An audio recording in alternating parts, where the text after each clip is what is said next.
É como foi quando a Google... Às vezes Deus se disfarça de namoradinha pra fazer a gente mudar pra onde a gente tem que mudar. E deu tudo certo. Deu tudo certo. Como foi quando o Google te fez um convite pra trabalhar com eles, cara? Foi o Google e o Twitter, na verdade. E isso foi um fato que eu nem sabia que era tão relevante. Quando a Folha que deu esse destaque, quando eu dei uma entrevista pra Folha...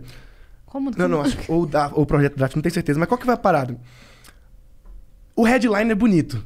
Tipo, não, garoto recusou o Google e o Twitter. Mas na prática, não foi bem assim. No sentido de... eles têm políticas pra quem resolve bugs. E eu era uma dessas pessoas que resolvia bugs.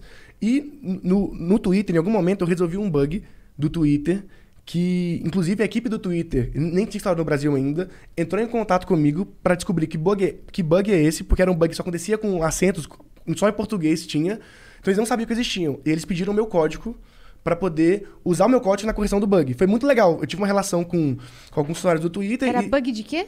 Cara, era um bug que, tipo, quando você tinha acentuação, os arrobas e as hashtags ficavam deslinkadas e perdiam os links. Aí eu criei uma extensão para corrigir. Verdade! Aí os caras acharam isso legal e surgiu uma proposta. Tipo, olha, quando ele estiver no Brasil, a gente quer que você trabalhe aqui. E o Google tinha sido um pouco antes, por causa dessa época de bugs também. Mas os headhunters sempre procuram talentos. E eu só não continuei. Não é que eu falei, não quero. Eu só... Tipo, não dei progresso nisso, não entrei, porque eu tinha muito medo de entrar. O motivo pelo qual eu recusei, que eu não quis entrar nessas empresas, é porque eu era muito novo e eu nunca tinha trabalhado com ninguém, nunca tive um chefe e eu tinha uns horários muito loucos. Eu gosto de trabalhar de madrugada, eu não sou subordinado, principalmente naquela época. Então eu falei, cara, ser contratado por uma empresa dessa é legal, mas ser demitido em 2 meses é uma merda. Então eu tinha muito medo de ser demitido, essa é real, porque eu falei, cara... E eu não achava que eu era tão bom assim. Eu tinha muita, sei lá, síndrome do impostor. Eu falei, cara, meus códigos não são tão bons assim, não são tão bom programador. Quando eles me contratarem, eles vão descobrir isso. Sou muito novo. Exato. E a galera fala assim, recusou uma empresa na Google e Twitter. Pô, os caras têm dezenas de milhares de funcionários. Eu não ia entrar como um diretor, eu ia entrar como um estagiário. E aí eu tinha muito medo também de ser só mais um. Porque eu sempre quis fazer as minhas ideias. E aí, lá dentro, eu estaria trabalhando para a ideia dos outros. Eu só fazia ideia dos outros em freelas para financiar para fazer as minhas ideias. E eu não queria ter um emprego, eu nunca quis ter um emprego. Não porque eu não preciso de um emprego, não precisava de dinheiro, mas é que naquela época eu não precisava. Tipo, eu era adolescente, então literalmente eu tinha muito na minha cabeça. O momento que eu tenho para poder fazer o que eu quiser sem ganhar um centavo é agora. Porque quando eu ficar mais velho, tiver responsabilidade, tiver família, tiver filho e tudo, eu não vou poder me dar o luxo de seguir esse caminho. Então eu nunca quis trabalhar pra ninguém, não recusei só esse emprego, recusei vários empregos. Inclusive tem vários amigos meus, eu lembro muito o Get Ninja, sabe? O Edu virou um amigo meu alguns anos depois, ele me mostrou um print dele me chamando pra trabalhar lá no Get Ninja também, eu recusando. E eu sempre tive essa vibe de recusar, não por não querer trabalhar com os caras, porque eu queria muito... Eu tinha minhas ideias, eu quero fazer essas ideias. Eu era muito na minha cabeça o que eu quero fazer. E fazendo suas ideias, você já estava se destacando. Exatamente. Né? Como um prodígio. E aí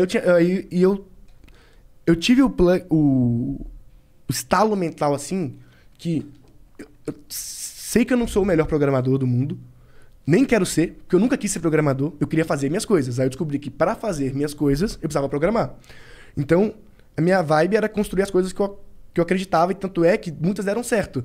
Tipo, deram muitos downloads, muitos acessos, gerou mídia espontânea, de graça. Então, eu sentia que eu estava acertando, que eu estava fazendo alguma coisa que as pessoas se interessavam.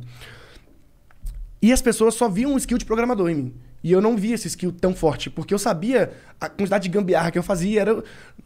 Depois eu descobri que todo programador é assim. Mas na época, como eu não conhecia tantos programadores... Você aprendeu sozinho no seu quarto? Exatamente. Eu tinha muita insegurança sobre o meu skill de programador, porque... Todo mundo falava assim, nossa, o João é um bom programador. E eu não me via como programador, porque eu não me via no futuro sendo programador ainda. Eu sabia que eu estava programador. Pra mim, programação, todo mundo devia aprender, é muito foda. Até pra você, o pensamento lógico que ela te ajuda a te desenvolver é muito bom. Mas eu não queria ficar programando pra sempre, eu queria construir coisas. Eu sempre me via construindo alguma coisa.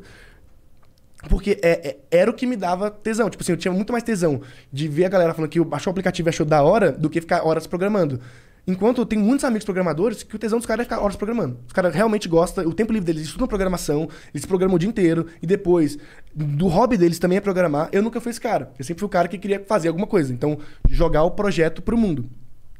Aí, eu não me via trabalhando em lugar nenhum, e foi uma decisão que parece louca, mas deu certo. Então... E como eu era prodígio, eu perdi o raciocínio. Gente, é difícil. Não, pode continuar. O TDAH é foda. Mas como eu era prodígio, eu sabia que todos os destaques e portas que eu tava abrindo era muito pelo fator de eu ter 16 anos naquela época. Então, tipo, tenho 16 anos, isso é um diferencial. Porque eu percebia isso porque ninguém fechava a porta na minha cara. Ninguém fecha a porta na cara de um garoto sonhador e que... Eu via muito que as pessoas que eu abordava gostavam muito de mim e queriam que eu fosse filho delas. Tipo, uma coisa assim, pô, eu queria muito que meu filho fosse assim. Então, eu mandava e-mail pra CEO de empresa e eles me respondiam.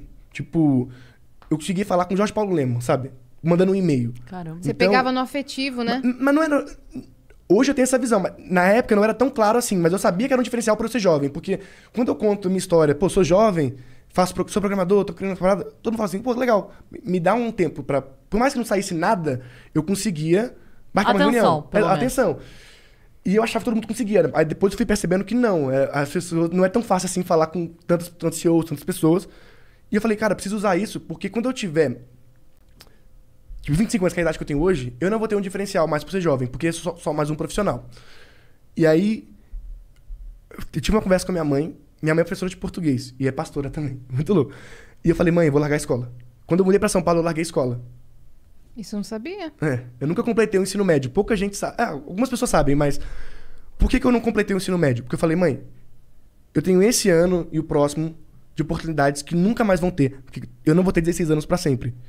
Se tudo der errado, eu posso voltar, ir pra escola, perdi 2 anos, então, tipo, vou me formar 2 anos mais tarde, tá tudo certo, vou virar estagiário, tá tudo bem.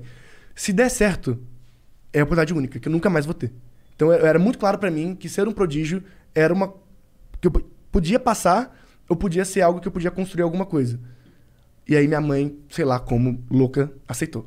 Eu já era emancipado, mas ela sempre apoiou nesse sentido. E é isso. E aí foi isso.